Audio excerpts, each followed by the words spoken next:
Good morning, everyone. Coming to you on a Thursday morning. As you can tell, the sun is out this morning.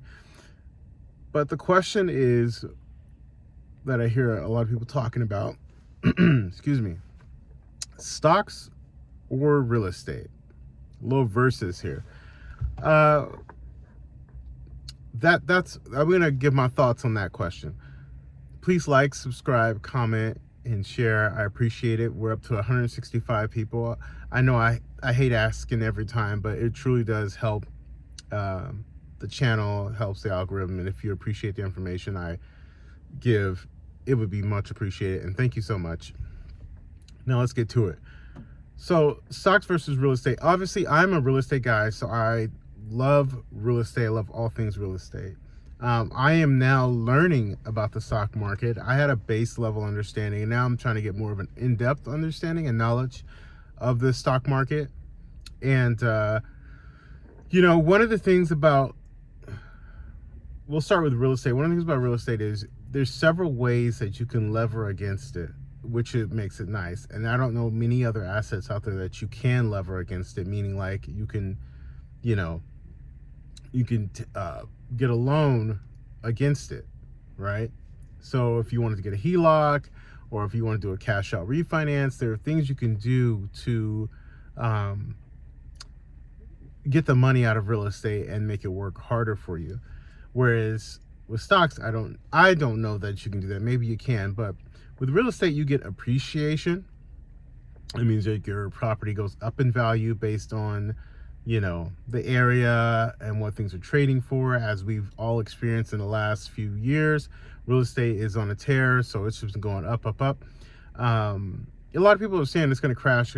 I don't see that happening in real estate. I do see that happening. As many of you know, I work in commercial real estate. I see that happening in commercial real estate for sure. I think commercial real estate is headed for what the housing market went through back in 2008.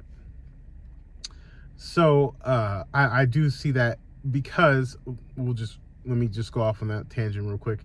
One of the big reasons is how people structured their debt. So in commercial real estate, you really you can't get 30-year debt like you can in housing.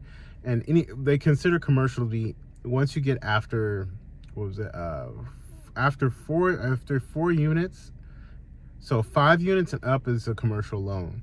You can't get 30-year fixed rate debt on that. So typically you're refinancing every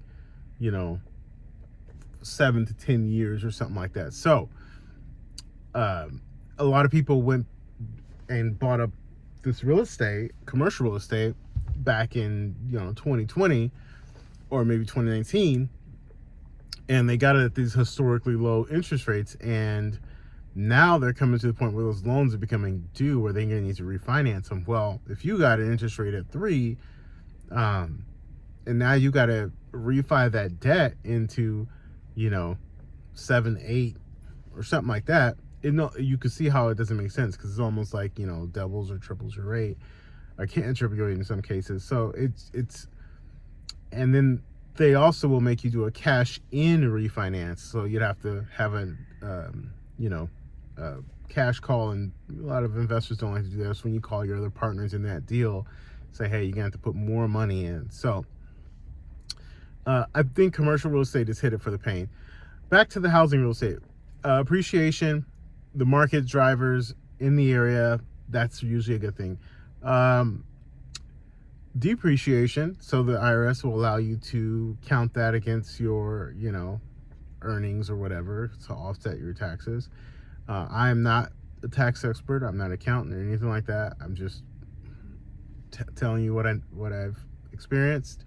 And then you got forced appreciation. That's where you buy a property that's a little dilapidated and you start to add value, right? Value add properties. And that's a great thing. That's the type of real estate I like to buy, and something that I can improve. We call it still meat left on the bones, where you can still get something out of it, versus turnkey. I'm not a fan of turnkey, just because you're paying for someone else's work, so you're paying a premium too. So I don't like that, obviously. And then what did I say? Appreciation, forced appreciation, and then depreciation. And you know, the rental income you get come from cash flowing real estate is nice too. So there's a lot of different things a lot of different plays you can do there, and I probably missed some for sure.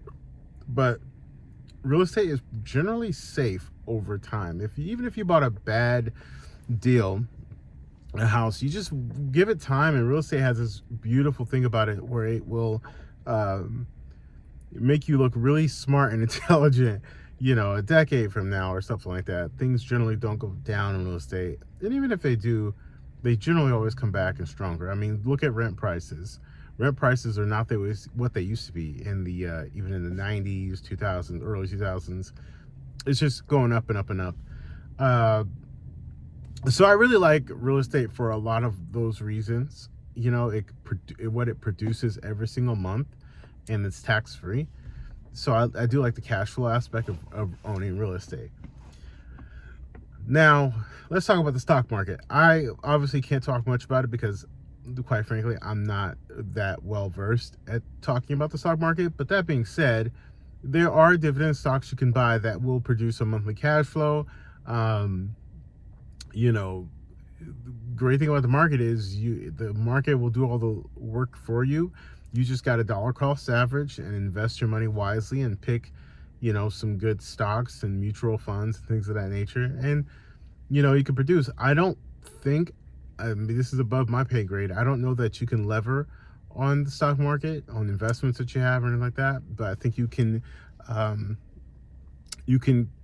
obviously cash out of it pretty quickly, which is a great thing, to where you can, you know, pull money out. It's more liquid. Whereas real estate is not really liquid. It's something that you can't be emotional about real estate because it just doesn't sell fast. And that's actually one of the beauty things about it. I heard Cody Davis talking about this with, I believe it was Michael Zuber on his channel, and he was saying that, and this is a very good gem, and I think everyone should take note of this, but he was saying that a mentor of his told him that you should stay invested in real estate until you get six-figure cash flow. Once you get six-figure cash flow, now you can jump over into the stock market and take some of that cash flow every month and dollar cost average it. I think that is a phenomenal idea in any field. I think if you have a business and once you generate six figures after all of your expenses, then start dollar cost averaging into the stock market. I think it's a brilliant strategy. That's a strategy that I'm personally going to adapt. So I think it's great. Here's my final take on this. I don't think either one is bad. I think today we all need to be doing both, right? We have to, whatever your expertise is, do that, and then continue to feed into the stock market once you reach a certain level of, you know, capital. So hopefully this is helpful. That's my take on it. Do both. There's no losers. You know, do real estate and the other one, but just let your cash flow get to a certain point before you start, you know, doing something completely different. That's my take. That's my 2 cents on it. So it's kind of hard to lose, and you got both going for you. Hope that was helpful. Please like, subscribe, comment, and share. Take care. Bye.